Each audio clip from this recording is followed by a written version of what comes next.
Manel, hoje basicamente temos aqui uma sessão específica agora com o teu chapéu de BPO e portanto no fundo quais são as diferenças que eu gostava só de realçar relativamente à sessão que tivemos sobre a componente de gestão de risco. Efetivamente, nós olhamos para este projeto de Governo de Dados, como tive a oportunidade de já partilhar de vez em quando contigo na antecipação, com uma lógica de triangulação bastante relevante e importante naquilo que diz respeito quer com o Paulo Falcão ao tema da segurança de dados, quer contigo em termos daquilo que é a privacidade e a lógica do que for necessário também precaver em termos de governo de dados sobre aquilo que é o tema de RGPD e DPO de uma forma geral. E, portanto, no fundo, se quiseres encaminhar também esta nossa discussão para aquilo que for útil em termos de omissões que nós temos à data de hoje na casa, que sabemos que temos em algumas perspectivas relativamente à classificação de dados e afins, também podemos e devemos aproveitar a oportunidade para isso mesmo. Portanto, no fundo, termos aqui esta hora para perceber qual é que é o teu raio de ação enquanto TPO, no fundo está mais ou menos tipificado em termos de mercado, mas convém ouvir a tua interpretação e depois partirmos daí para aquilo que possam ser lógicas de maior ou menor eficiência que nós tenhamos em alguns circuitos de dados que queiras de alguma forma discutir connosco. Gilberto, não sei se vale a pena reforçar mais algum ponto, mas seria isto. Em termos de diferenças sobre aquilo que foi a primeira sessão em termos de gestão de risco, seria este o tema. O Manel já viu esta nossa apresentação inicial, sim. Não é? Ou seja, a equipa já conheces, não é? Já pegaram ali o Francisco Lique e uma fala, que outra vez já, não estava. É exatamente sim. Há sempre coisas que vão sendo melhoradas a pouco e pouco. Esta a 10ª ou 15ª sessão já está muito melhor. Na última vai estar perfeito. Certo. Esta foi um bocadinho a parte que tu também já conheces e que o João acabou de mencionar. Aqui é o plano do projeto, também já percebeste que são um projeto que tem duas fases. Nós estamos na fase 1, onde estamos todas estas etapas: mobilização, entendimento, desenho e roadmap. Também já vimos na última vez, não vale a pena estarmos aqui a repetir. E aqui é um bocadinho o nosso slide serve de base de apoio para nos relembrarmos ou para quando pensarmos na atuação do DPO e sempre ligado ao tema dos dados, não é? Que este é o nosso grande foco, é o modelo de governo dos dados e da gestão de informação. Pensarmos um bocadinho sempre nesta ótica e, obviamente, como é que aqui com o chapéu do DPO é um bocadinho o que o João já acabou de mencionar. Ok. Então, posso começar. Nós temos uma primeira coisa que é a designação do DPO e, portanto, nós temos uma tabela com as empresas das quais eu sou DPO. Portanto, isto é uma coisa que cada vez que nós compramos uma empresa nova, uma unidade nova, eu depois sou considerado para isso. Nós haveremos de ter um acordo fechado entre todas as unidades e o ACE que explicita quem é que faz o quê por quem, mas pronto, isso é a designação normal de DPO. Um papel que eu tenho tem a ver com a formação. Não preciso ser eu necessariamente a fazer a formação, mas eu devo ser um viabilizador da mesma e, portanto, isto é uma responsabilidade partilhada com a entidade. Eu produzi os conteúdos, nós temos neste momento 2 conteúdos de formação específica de proteção de dados, em que temos a segurança de informação e a RGPD.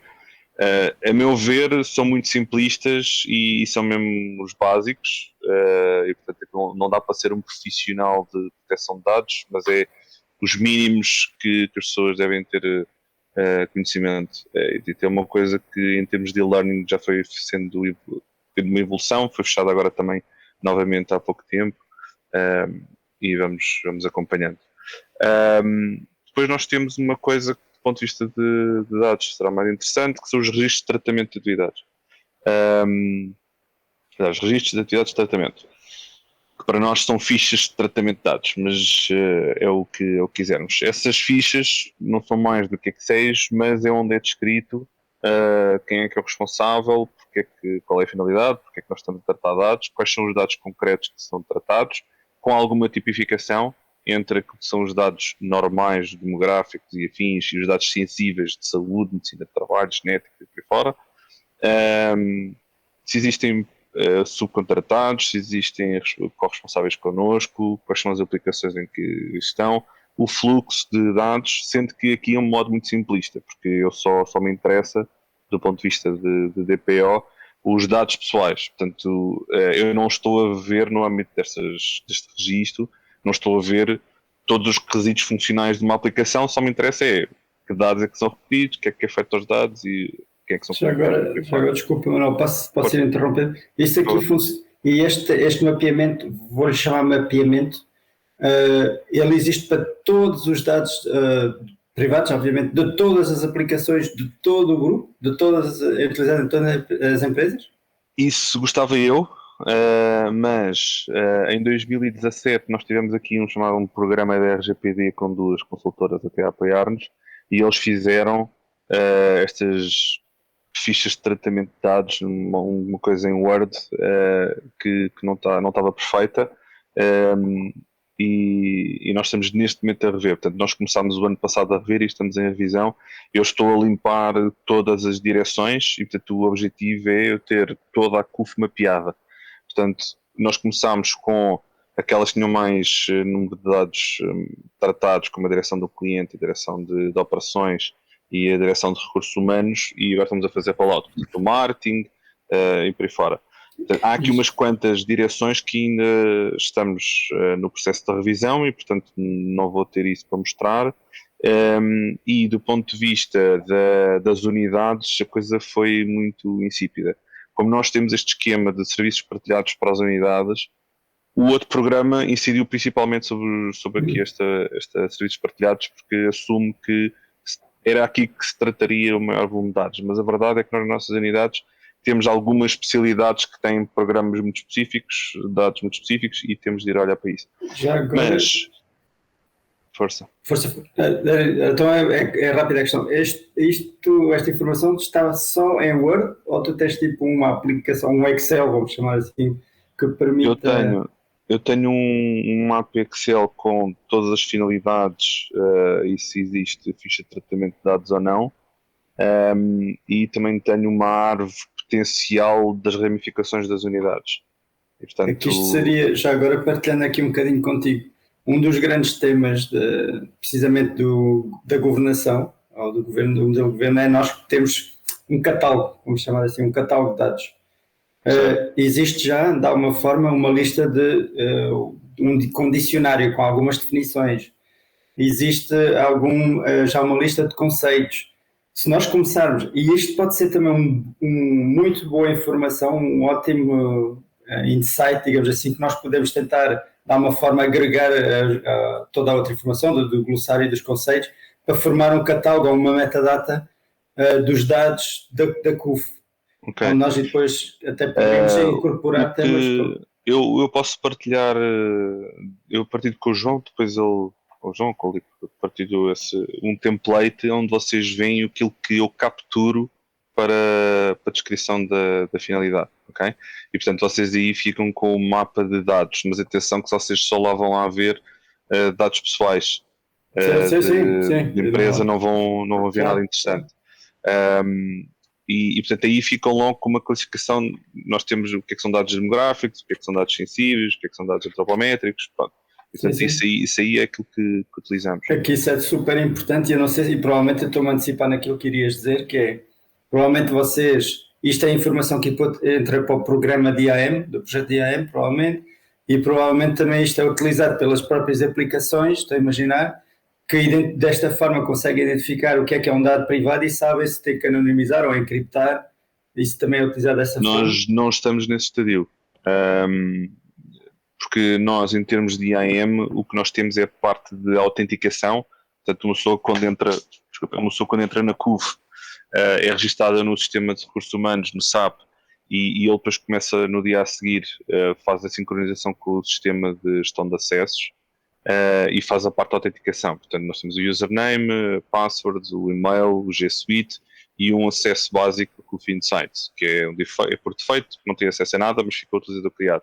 Essa parte da autenticação acontece e, portanto, temos, conforme a entrada e saída de pessoas, isso automaticamente a pessoa fica com acesso ou fica sem acesso consoante a entrada e saída. A parte de autorizações que o Gilberto estava agora a falar, nós não temos isso mapeado e estamos nesse processo agora. Quando eu digo agora é que começou em junho, julho, aqui com uma pessoa a fazer umas matrizes de funções versus perfis. A primeira aplicação onde nós estamos a fazer isso é precisamente o CUF Insights. em que nós estamos a fazer por dashboard quem é que deve ter acesso aqui. Portanto, esse mapeamento também podemos dar para vocês verem. E lá nós temos para todos os dashboards qual é a finalidade do dashboard, quais são os dados tratados lá e qual é a tipologia de pessoas que eventualmente deveria haver. Transpor isso para uma matriz de acessos, ainda estamos nesse processo. Mas depois no futuro seria para eventualmente fazer com que o próprio sistema detecte que é uma pessoa que não tem acesso ao dado privado e encriptado? É porque nós depois, em termos de acessos, nós vamos fazer o perfil e uma pessoa tendo uma função vai tendo no perfil e esse perfil diz o que é que a pessoa vai ter acesso. Okay. Pronto, este projeto para mim era muito interessante porque deste projeto uma das expectativas que eu tenho é que fique mapeado os Business Data Owners, portanto quem é que é os responsáveis dos dados, porque são as pessoas com quem eu tenho de ir falar para perceber, olha, quem é que é suposto aceder ao quê. E o ideal era que essa resposta fosse uma resposta profissional com base numa classificação de informação e não eu acho que é assim. E portanto é uma expectativa que eu tenho em termos de classificação de dados e depois permite e as potenciais de classificação, essas tu já as tens e já existem nessas tais fichas que tu tens agora? Eu só tenho classificação para dados pessoais. Nós depois temos a nossa política de classificação de informação, que é uma coisa lá ISO 27001, que foi feita bonitinha para nós termos uma política, mas não tem implicação prática. E portanto, até o próprio João, que enquanto responsável de tratamento de dados massivos, tem alguma dificuldade, porque na casa não existe essa definição e portanto depois também tem alguma dificuldade em gerir quando alguém lhe pede alguma coisa, mas eu devo dar isto ou não? E portanto, eu tenho duas expectativas para este projeto, é ter a definição dos donos dos dados e ter a definição da classificação dos dados. Pronto. Isso vai nos ajudar no IAM grandemente. Certo, Manuel, alinhado com o primeiro ponto, ajuda-me a perceber o teu raio de ação enquanto DPO. Nós temos tido aqui, basicamente, até em 7 projetos, algumas dúvidas.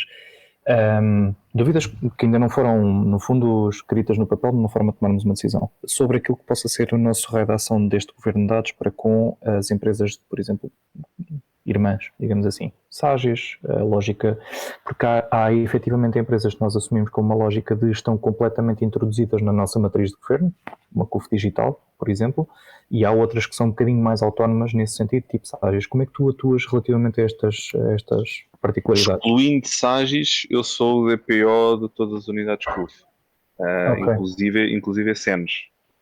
Inclusive a SENS, ok. Sagis não sou atualmente o DPO. Isso foi uma decisão histórica. Eu creio que isso vai-me cair no colo mais cedo ou mais tarde. Mais cedo ou mais tarde, porque na boa verdade aquilo é controlado a 70%, o que é para nós, e portanto a multa da Sagis é a multa da José de Mel, e portanto aquilo tem de ser agarrado sim ou sim. Só não foi historicamente porque não se sabia se aquilo ia ficar connosco para sempre ou não, e portanto convinha que eles fossem autónomos. Esse tema não se coloca, e também havia ali uma questão de a Sagis faz serviços para nós e vice-versa, e portanto podia haver aqui um tema de segregação ou de independência. Na prática não se coloca porque nós temos os ACEs que fazem serviços para as unidades e vice-versa, e portanto na prática não existe, e portanto neste momento é apenas uma questão de bracinhos para conseguir. A boa moda da CUF, toda a CUF é uma CUF e portanto siga para dentro. E portanto eu não tenho disponibilidade neste momento, eu já não tenho disponibilidade para conseguir dar vazão àquilo que eu precisa, quanto mais assumir agora uma empresa que eu nem sequer faço a minha ideia de como é que está mapeada e organizada assim, de acordo. Pronto, de qualquer das maneiras o programa da RGPD feito em 2017 abrangeu a Sagis e portanto existe um levantamento inicial da Sagis também em termos de aplicações e de tratamento de dados. Que também posso partilhar contigo. Gilberto, já agora isto foi, no outro dia estava a falar com o João Cordeiro sobre este tema, é uma questão de vermos e irmos até numa lógica depois de alinhamento com o steering do projeto, de irmos também mapeando aquilo que realmente está dentro da âmbito ou não, para podermos trilhar caminho. Okay. Eu depois vou tentando esses esclarecimentos também para podermos ter mais claro se vamos a estas empresas de satélite, digamos assim, e se as assumimos como... Até porque muitas das aplicações são, por vezes, partilhadas. Quando falamos de uma CUF digital ou quer dizer, o seio de aplicações que é utilizado para a CUF digital é integralmente o mesmo que nós temos nas unidades CUF, e, portanto, aí nem sequer há qualquer tipo de segmentação que nós possamos fazer ao classificarmos as coisas para a CUF, classificamos para a CUF digital. Não é tão claro assim. Para temas precisamente de SAGES já há aqui uma maior segmentação até de sistemas de informação, e temos que... Também é suposto mesmo haver segmentação, claro. Porque se eles têm dados dos nossos colaboradores de medicina de trabalho, é suposto nós não sabermos. E, portanto, isso mesmo, sim, verdade. Não misturar os processos clínicos é boa ideia. De acordo. Não misturar, isso é uma questão de fundo, que não vamos gastar agora, mas temos um tema de acessos, mas se é um histórico clínico, se calhar até faz sentido saber-se para tratar a pessoa, e portanto é questionável. Ok. Agora, nós enquanto entidade patronal não deveremos ter acesso a isso. Certo, sim, é esse o tema. Quando eu disse a mistura é essa, exatamente. É muito complicado. Pronto, mas de qualquer das maneiras, através desses registros, nós temos a classificação de dados do ponto de vista de dados pessoais, mais uma vez, e estamos a fazer o mapeamento de todas as aplicações. Aquela lista de aplicações que me pediram acesso é a lista de aplicações que está a ser alvo do IAM, ela é inferior à lista de aplicações que nós temos, ok? Portanto, eu fiz um apanhado agora no âmbito desta revisão junto à DSI e eu tenho uma nova lista de aplicações e parceiros. E, portanto, se calhar faz sentido olhar para essas, João. Já agora, neste caso, não. Este projeto, o do IAM, está em curso, não é? Ou seja, o tema da identidade e de acessos e a forma como, em conjunto com essa tal classificação, é um processo que está agora em curso, é isso? É um processo que está em curso. Ok. Portanto, estamos a fazer um bocadinho ad hoc, ou seja, como nós não temos uma classificação de informação útil e praticável, nós vamos aplicação a aplicação e falar com o dono da aplicação para ele nos dizer quem é que é suposto aceder ao quê. Portanto, tem a ver com a experiência dele e não necessariamente com base numa classificação de informação. Portanto, vai ser uma coisa um bocadinho ad hoc, que nós mais tarde, quando tivermos uma classificação de informação à séria, então depois podemos fazer aqui um cross-check para ver se a coisa estava bem ou não. Já agora, quando tu chamas o dono da aplicação, é o dono do lado do negócio? Do negócio. Okay. Do negócio. Nós, para este projeto, estamos a ter dois conceitos que são apenas conceitos, não está formalizado. Mas é o Business Data Owner e o Application Owner. E, portanto, temos a pessoa do lado do negócio, que é quem sabe quais são os acessos, quem são as pessoas que devem aceder e por aí fora, e temos do lado da DSI alguém que é responsável por nos dar as configurações e na prática... E já agora, vocês têm isso mapeado? Ou seja, existe já essa lista e isso é ad hoc? É ad hoc, ou seja, o melhor diapasão é aquele chefe que eu quero tirar convosco da lista de aplicações em que nós estamos a preencher isso. Okay. Mas como vocês podem ver, aquilo está super embrionário. Nós só começamos ainda com o Cofin Site e vamos agora com as aplicações do Go Forward.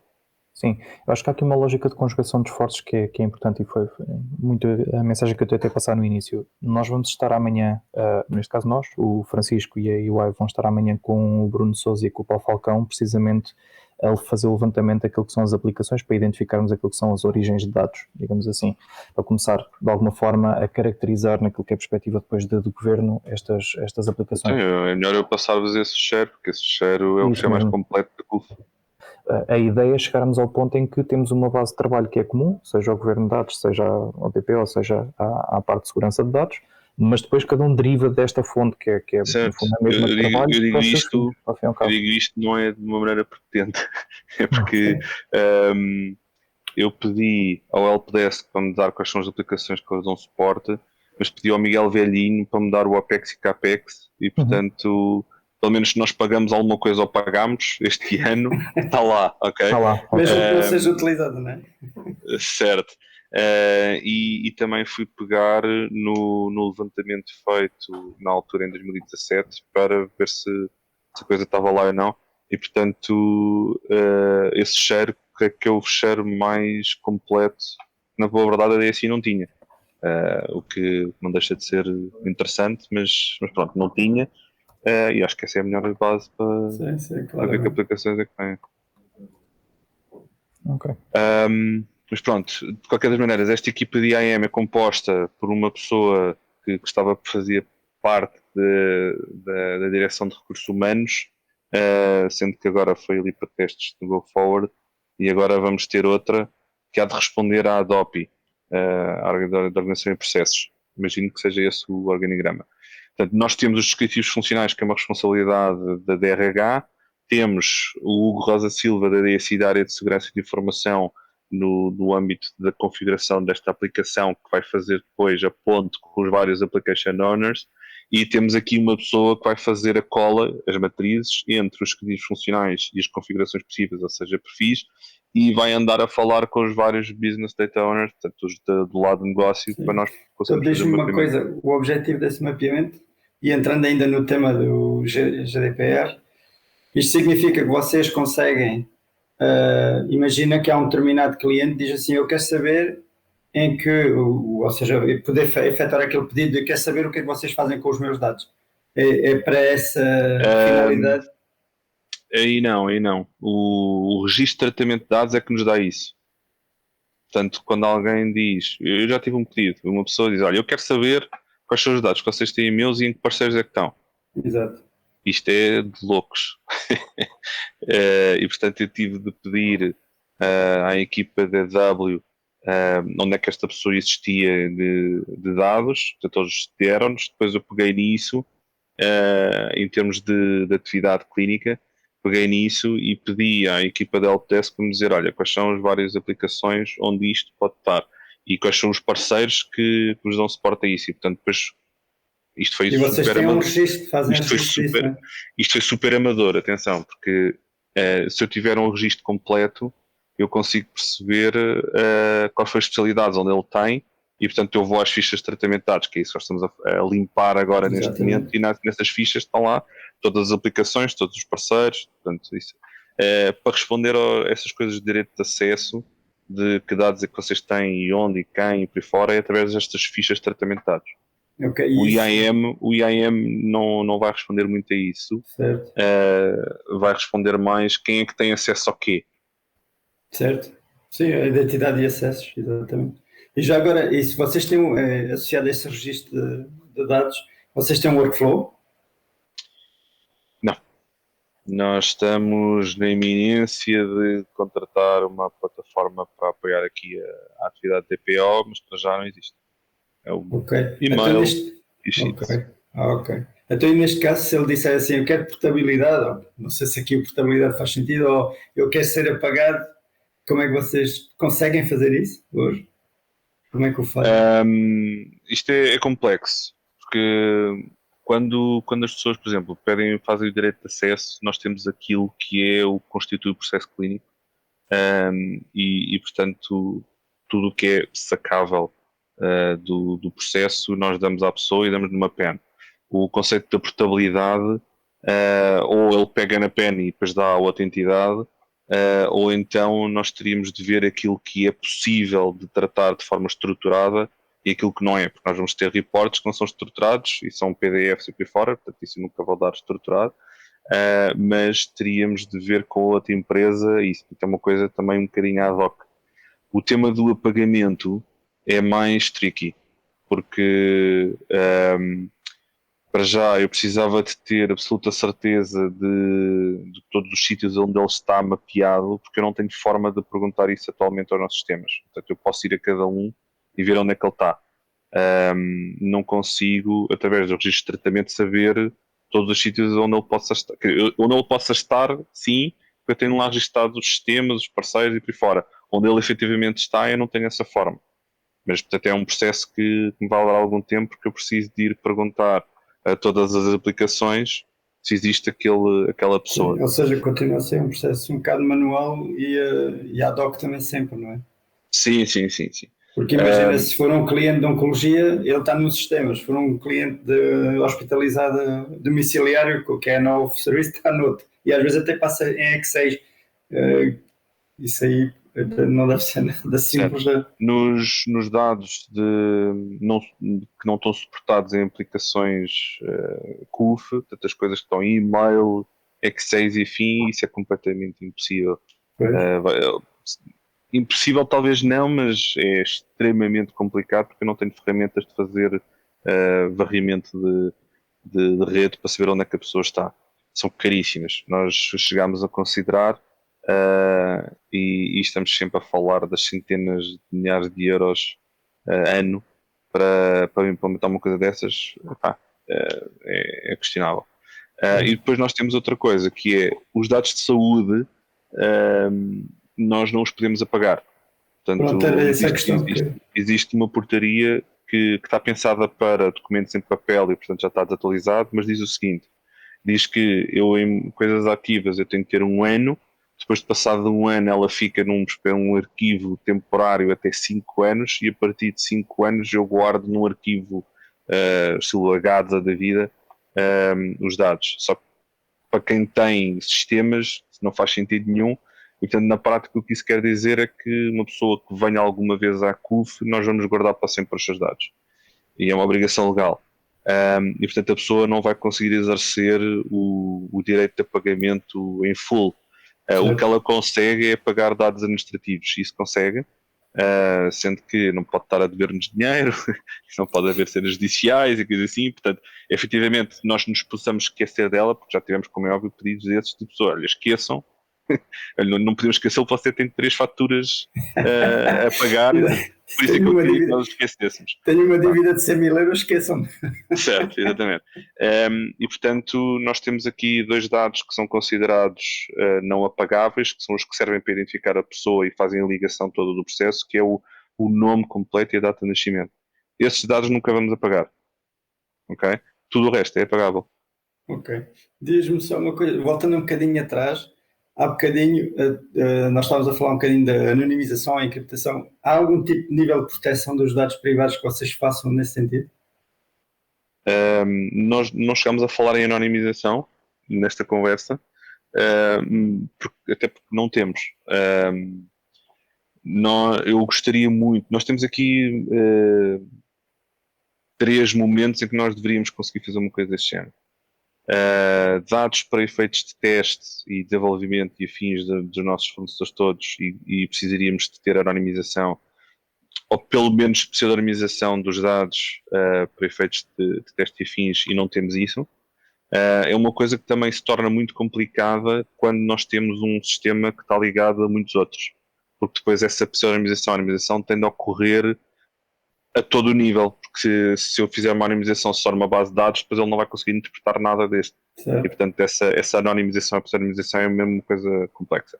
Portanto, a não ser que nós tenhamos um sistema que gere isso totalmente para todas as aplicações que esteja ligado, ou então essa sim, há sistemas, já aplicações que fazem isso. Mas e até ficam com as chaves fora, nem sequer ninguém da CUF ficaria com essa chave. Certo.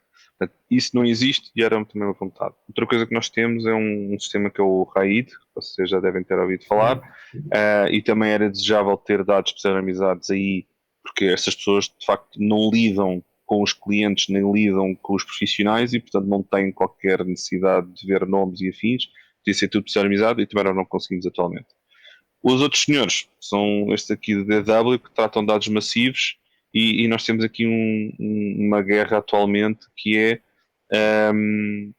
os acessos, a criação dos dashboards.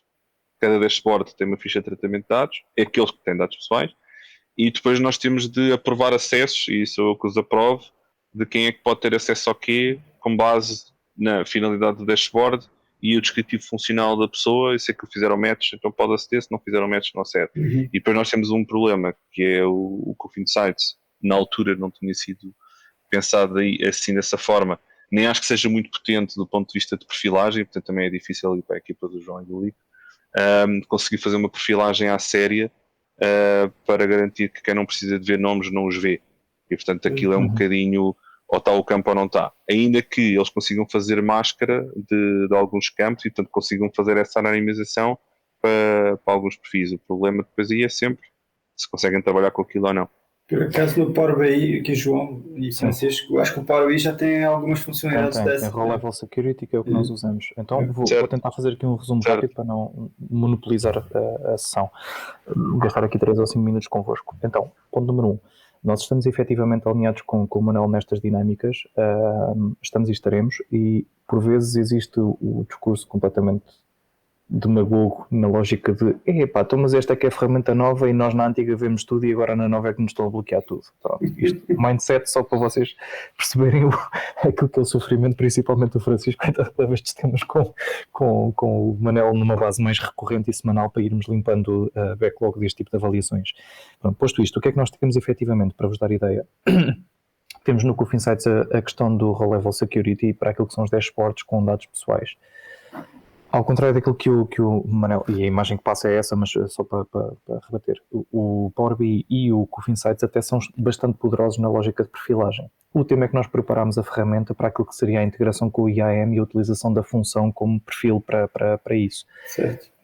O tema é que ainda não estamos aí, nós temos com o IAM a integração só da lógica de criar e retirar acesso, não temos todos os outros serviços que estão previstos na lógica de perfilagem, aquilo possa ser o ler até a função da pessoa e ajustar automaticamente depois o perfil com isso. Portanto, quando nós falamos em mexer em algum dashboard e temos alguns que tocam em equipas de front office, ou nos médicos todos, ou nos enfermeiros todos, à data de hoje, quando falamos em perfilar, estamos a falar em ir a cada um destes users e atribuir-lhe essa permissão. E, portanto, estamos a falar em mexer em listas de 500, 600, 700 coisas cada vez. Exatamente. E, portanto, há aqui 2 receios com isto. É o setup, ir um a um e fazer a criação dessa perfilagem, e 2, acima de tudo é a capacidade que nós não teremos de manter depois estes 500, 600 ou 700 users atuais. E, portanto, nós vamos estar a criar aqui um lastro de acessos que foram atribuídos e que depois já não deveriam ser. Vocês não têm um Active Directory onde poderiam... Temos. O IAM até vem substituir o Active Directory por ser mais poderoso do que isso. Não temos esta dinâmica das funções e do local de trabalho bem tipificados ainda para que seja a fonte destes 2 critérios de perfilagem de dados. Apesar dos serviços existirem para esse fim, e portanto daí a aposta também minha do Manuel de irmos forçando, entre aspas, a organização a olhar cada vez mais para esta lógica de funções e para esta matriz de acessos. Não estamos ainda nesse estado de maturidade, infelizmente, e portanto esta lógica de perfilagem sai-nos mais difícil e manual. Este é um ponto. Depois, segundo ponto, a questão dos power users da CUF. Quem acede massivamente aos dados, não é apenas a equipa DW, e nós temos basicamente as coisas tipificadas para que a nossa equipa possa trabalhar dados sensíveis e afins. Temos depois também os power users. Então nós temos aqui 2 níveis de cuidado, vou dizer desta maneira leiga para ser mais fácil, com os dados. Um primeiro é os power users que acedem diretamente ao DW e fazem pesquisa de dados via base de dados, têm uma lógica de dados sensíveis estarem omissos. Portanto, as colunas de nome e de identificadores pessoais não estão disponíveis aos power users. Portanto, temos as chaves de negócio, um número de processo, um número de episódio, e por aí fora, eles podem ligar a informação toda que for necessária com base nisso. Não têm uma cédula de um médico, o nome de um médico, o nome de um funcionário, e por aí fora, isso está tudo escondido. Temos, por outro lado, por decisão também executiva, tudo o que são dados de recursos humanos estão efetivamente segmentados em uma base de dados à parte. E aí sim é tratado por uma subequipa dentro do DW a questão de salários, compensações, desempenho e por aí fora. Portanto, no fundo, aí sim, nós estamos a falar da equipa DW, só 3 pessoas é que têm acesso depois a estas bases de dados especificamente e tratam temas de recursos humanos. No fundo, vamos em escadinha, o mundo todo com o Insights e temos as vicissitudes que conheciam, Power Users, temos estes temas de mascarar dados para poder de alguma forma privilegiar a lógica de dados sensíveis e de os reter. E depois temos então o último nível de todo, segmentação pura e dura, e só alguns users é que têm acesso a dados sensíveis. Diz-me uma coisa, vocês, por exemplo, agora com esta área relativamente nova da academia, eles não têm pedidos de... Eu entendi, ou pelo menos acho que é um dos objetivos da academia, é precisamente começar a utilizar dados e começar a fazer estudos, começar a fazer, inclusive para as formações. Eles não têm necessidades de acesso a dados que sejam privados. Tal como outra direção, nós estamos naquele mapeamento. Estou a falar de dados pessoais. Nós temos o registro de tratamento das atividades de tratamento da academia como outra direção qualquer. E, portanto, para as suas finalidades, temos os dados a que eles precisam ter acesso e para quê? eles depois tratam em muito mais dados através dos investigadores para os ensaios clínicos, e aí nós temos uma ficha de tratamento de dados por ensaio. E, portanto, para cada ensaio nós temos com os seus dados tratados, qual é o repositório, o que é que o médico faz a ele, quem é que comunica e por aí fora. Ok, mas os dados vão crus para eles, ou seja, não há qualquer tipo também de encriptação ou anonimização para... Não. Ok. Não. E já agora... Isso é um dilema porque, do ponto de vista da RGPD, o tratamento de dados para fins de investigação clínica é uma finalidade diferente daquela que foi utilizada para a prestação, mas que é lícita desde que seja garantido no mínimo a pseudonimização. Só que isso é na origem. Como eu não garanto na origem, eu estou sempre a pedir consentimento às pessoas. Caso contrário, podia fazer as coisas... Ou seja, sempre que os dados sejam utilizados para investigação, as pessoas são notificadas e pede-se-lhe o consentimento. O consentimento, sim. Okay. Só não acontece naquilo que está também explanado no RGPD, que é quando o esforço para a sua obtenção é despropositado e por aí fora. Portanto, nós temos casos de oncologia de pessoal que morreu e contactar as famílias para perguntar se nós podemos... às vezes é desumano. Ou então, se nós vamos fazer um estudo retrospectivo de 5.000 pessoas, também o esforço de ir obter consentimento para todos e gerir quem é que deu consentimento, quem é que não deu e ter a certeza que só... isso é completamente impossível. Agora, todos aqueles estudos que são de 50, 100, qualquer coisa, pessoas em que eles até vêm cá e isso pedimos sempre consentimento. Ok.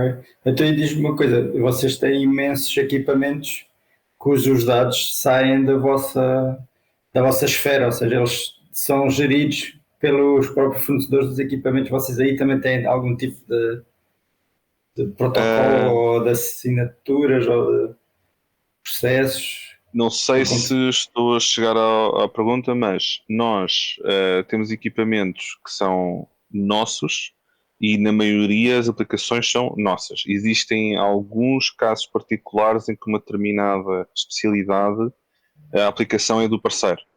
Okay? E depois aí o que nós temos de fazer é um acordo com o parceiro de que a qualquer momento, ou no mínimo na saída do contrato, os processos passam para nós. Então se calhar foi eu que percebi mal. Por exemplo, não há equipamentos que antes, e aliás acho que foi o João ontem explicou que havia PAX e agora é um VNAs e isso está fora, que é a Siemens que se gera. Não, temos outras situações que são diferentes dessas, Gilberto. Vou recuperar em particular. Nós temos, e foi dito já numa sessão anterior, já não sei qual, situações em que, foi pela manutenção, em que temos, por exemplo, um ecógrafo que tem um disco externo lá ligado com dados de imagem que eles de vez em quando têm que limpar e por aí fora. Não sei se foi em alguma sessão específica, mas estou-me a recordar deste caso.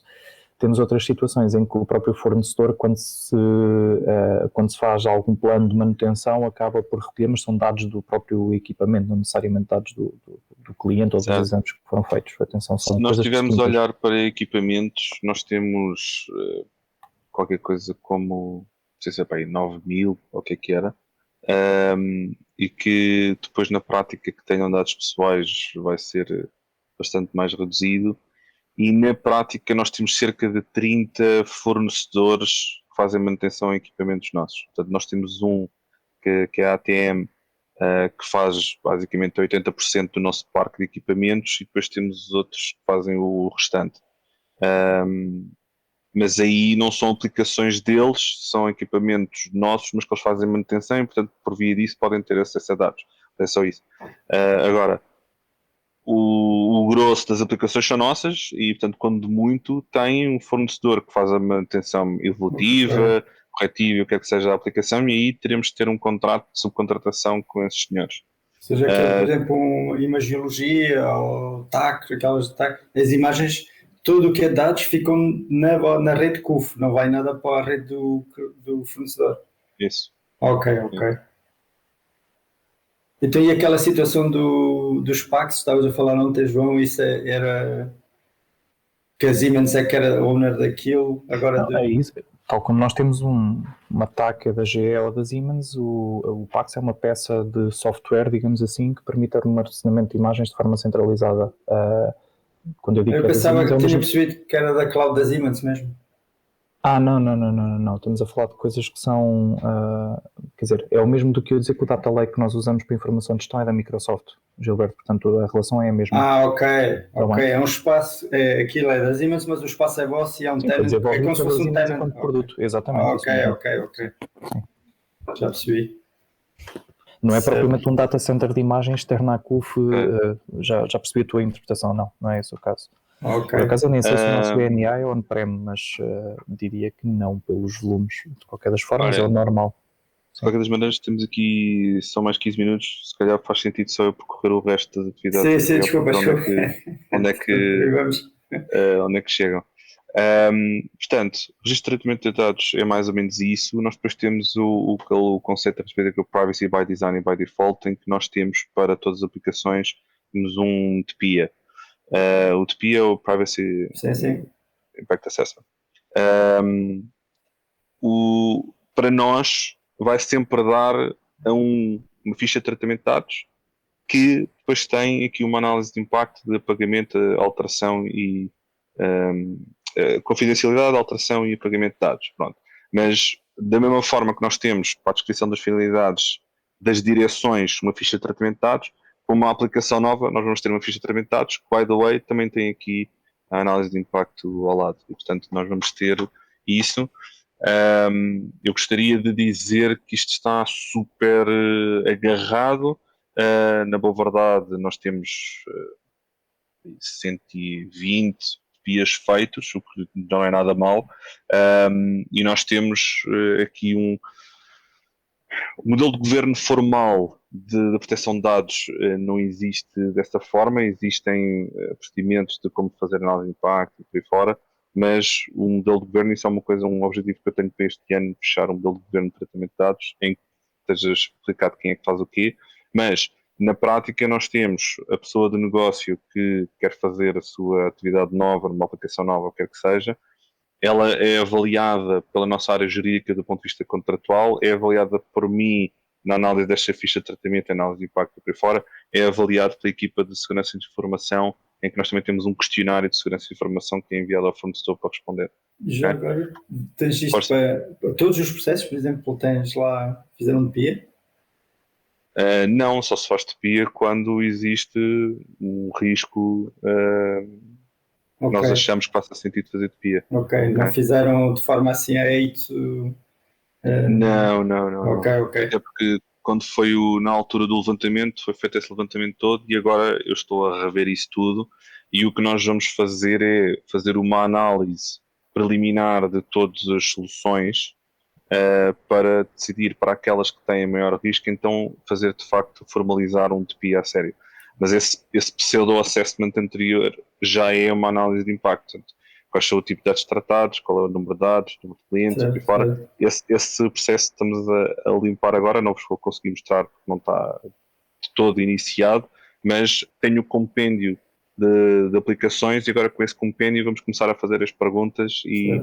Já agora, que critérios mais ou menos utilizaram para se dizer, olha, vamos fazer um PIA para esta aplicação, solução, processo? Os critérios estão definidos, ou seja, temos aqueles que dizem que de acordo com o RGPD, são cerca de 10, a própria CNPD também fez uma lista, e portanto se nós temos algum pisco, teoricamente temos de fazer. Usaram os típicos então, não é? Sim, ok. Na via das dúvidas, sempre que há uma aplicação nova, fazemos.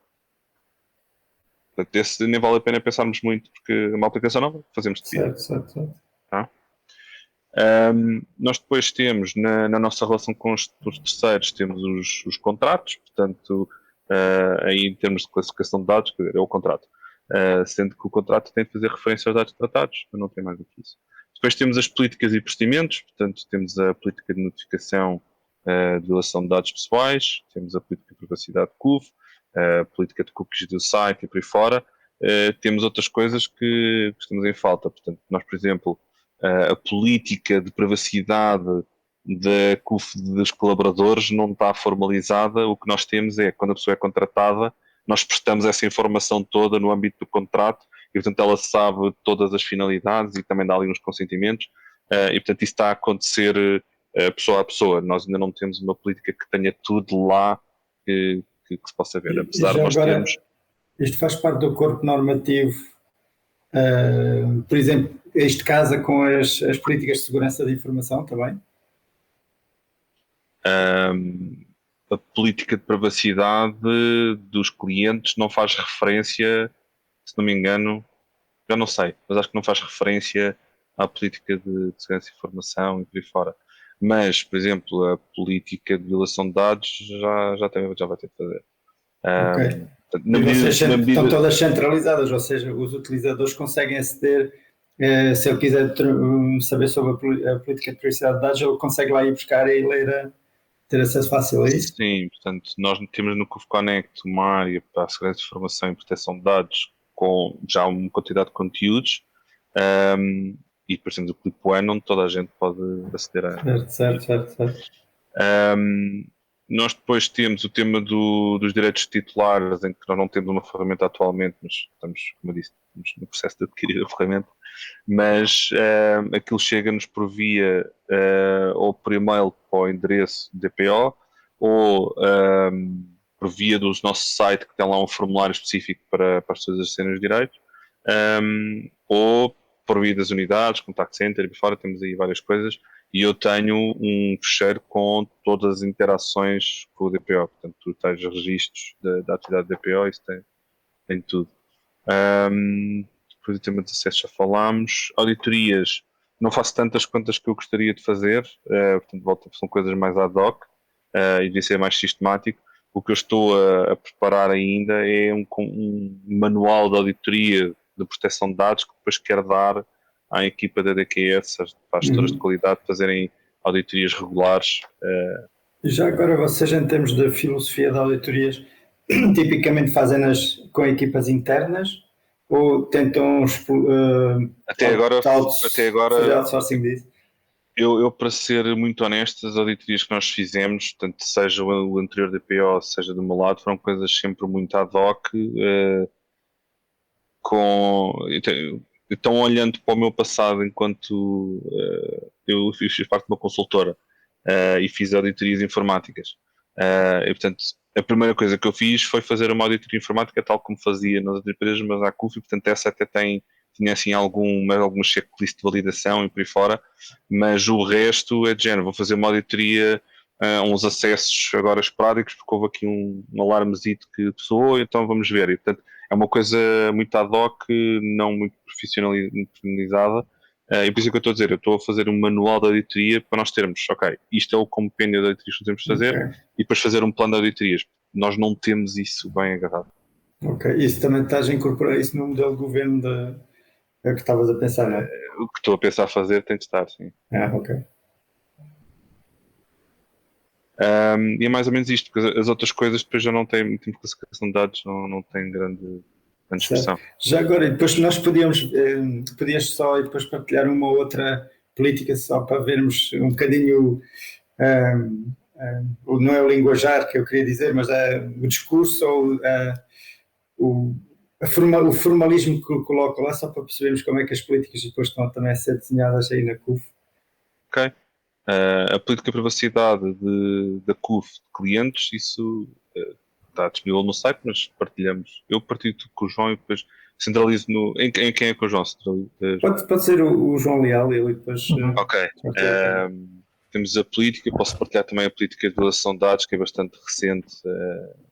Porque aquilo tem a política e tem o procedimento, envio os dois, porque a política é quase só enumeração de o que é um incidente e quais são os timings de resposta e por aí fora.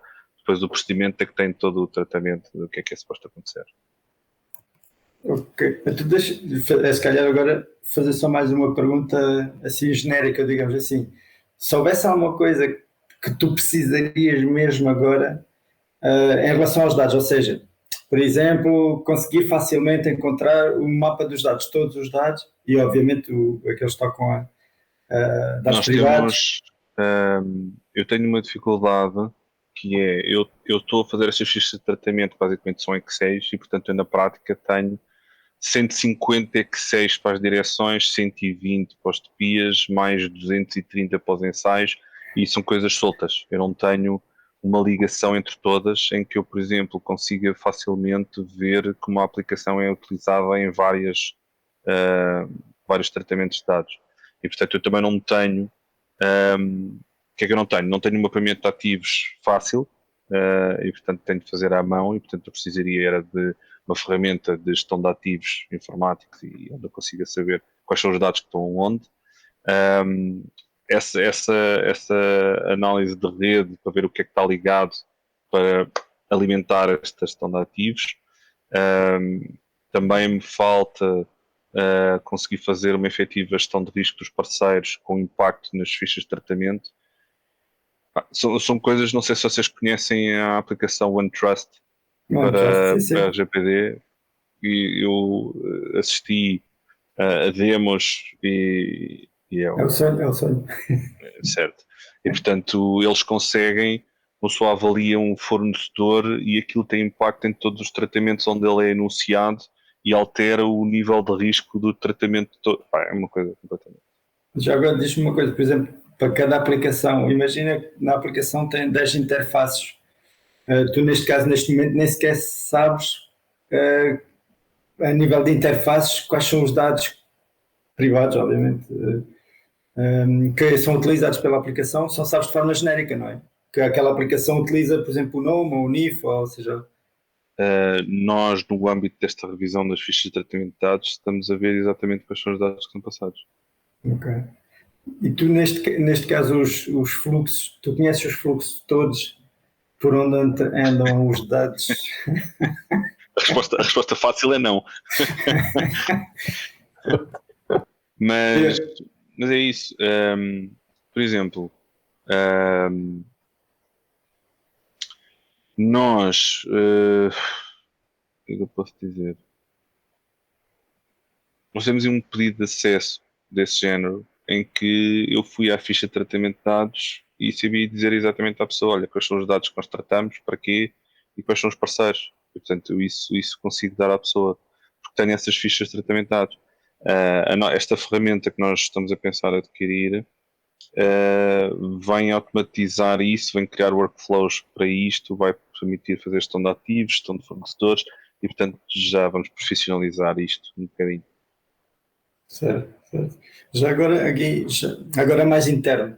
Vocês fazem tipo análises, reporting, monitorizam de alguma forma KPIs eu tenho um reporte trimestral à Comissão Executiva de alguns indicadores de proteção de dados. Nós temos um relatório integrado que pede lá umas quantas coisas, os tais GRIs, que têm indicadores de proteção de dados, e eu já estou a reportar trimestralmente esses números. Portanto, há coisas básicas que já estão a ser passadas em termos de violações de dados feitas, análise de medidas major que nós temos de implementar e qual é o grau de implementação. Eu tenho reuniões quinzenais com o meu administrador em que eu vou dando o estado da arte, vou passando as coisas que estão a acontecer e coisas que ele tem de decidir e afins. Portanto, sim. Dizer, e tem algum tipo de dashboard que seja partilhado por todas as unidades? No fundo, não. Um bocadinho de sensibilização e trabalhar não temos ainda isso. Nós estamos a pôr aqueles indicadores que eu estou a dizer que reporto trimestralmente à Comissão Executiva, estamos a pô-los no cockpit de gestão de risco que está a ser feito aqui para a equipa do João Leal e do e portanto esses vão passar a estar disponíveis para quem tiver acesso ao cockpit de gestão de risco. Nesse relatório integrado as pessoas também passam a saber alguma coisa. Agora, uma das coisas que eu gostaria de implementar era uma espécie de newsletter ou um sabias que, ou o que é que seja, para ir começando a encher as pessoas com informação de o que é que devem fazer em determinados casos, números que são interessantes. Sim. E vocês têm que fazer algum tipo de reporting e como é que se chama a entidade dos dados, a proteção dos dados? A autoridade, a CNPD. Sim, CNPD. Não é obrigatório, não está preconizado que se tenha de fazer qualquer reporte regular à CNPD. A CNPD, ou existe uma violação de dados que acarreta risco aos titulares, então eu tenho de comunicar à CNPD, já aconteceu, como é óbvio, e vice-versa, ou seja, quando um titular se queixa de nós à CNPD, eles fazem-nos perguntas e nós respondemos. Mas já tivemos uma auditoria da CNPD. Mas a relação é sempre numa ótica de supervisão de questionar o que é que foi feito ou por aí fora, não existe nenhum reporte. Ok. E não há assim tipo, imagino que não há assim tipo de envio de informação para parceiros ou coisas assim desse género também. De estatísticas? Sim. Não. Ok. Bem, eu diria que acho que já tivemos uma boa visão daqui da parte do DPO. E estamos também a chegar praticamente à hora, portanto acho que sim, de propósito está afirmado. Mas não, só para ficar claro, penso que já possa ter sido até recolhido pelo Gilberto e pela equipa, mas no fundo recuperando as duas expectativas maiores relativamente àquilo que possa ser o output deste projeto também em alinhamento contigo. Queres só refrasear para garantirmos que isso não fica esquecido? Por favor. Eu não tomei nota, confesso, não consigo dizer as palavras. Se quiseres posso eu dizer. Para força, só para garantirmos como ponto de saída desta sessão para ficar de alguma forma completamente mapeado do nosso lado. Força, Gilberto. Uma delas era a definição do Business Data Owner. Certo. Atenção que nós já temos uma definição e portanto isso está do lado da Vanessa também, João. Nós já no outro projeto, naquele programa da RGPD, definiu-se aquilo que era um Business Data Owner e portanto a nossa expectativa é que seja próximo disso. E nós temos uma sessão de trabalho para também dizer um bocadinho com isso. Só se eles olharem e criticarem, melhor. E portanto a definição daquilo que é um Business Data Owner está. O que nós não temos é quem é que é. Certo. Quando eu digo definição era a determinação. Identificação, exato. A determinação disso e a classificação de dados para que ele possa.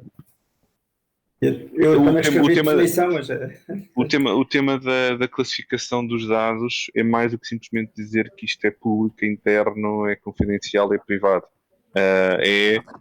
Em função disto, quais são os formatos e a quem é que eu posso enviar e como, consoante estas classificações.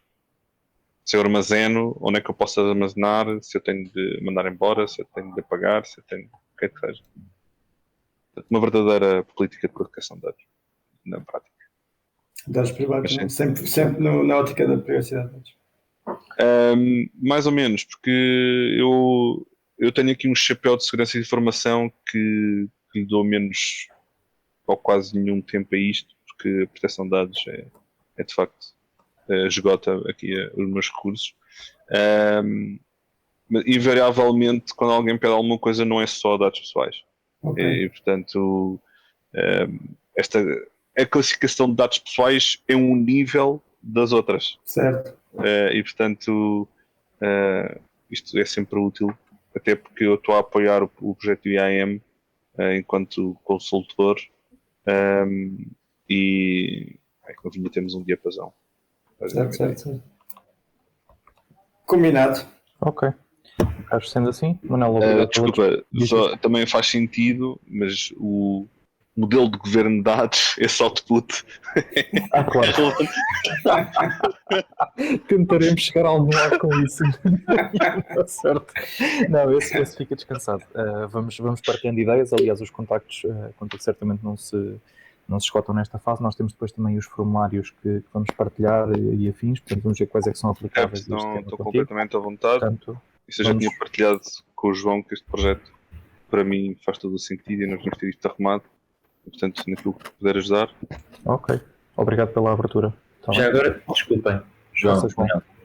Era só porque o Manuel tinhas falado que existia uma lista, ou que tinha uma lista de aplicações mais atualizada, e dado que nós então vamos... Sim, eu vou partilhar com o João a ficha de tratamento de dados e utopia para vocês verem o que é que ela aguardar, portanto, um template. Vou partilhar a política de privacidade e a política de delegação de dados e o procedimento e esta lista de aplicações.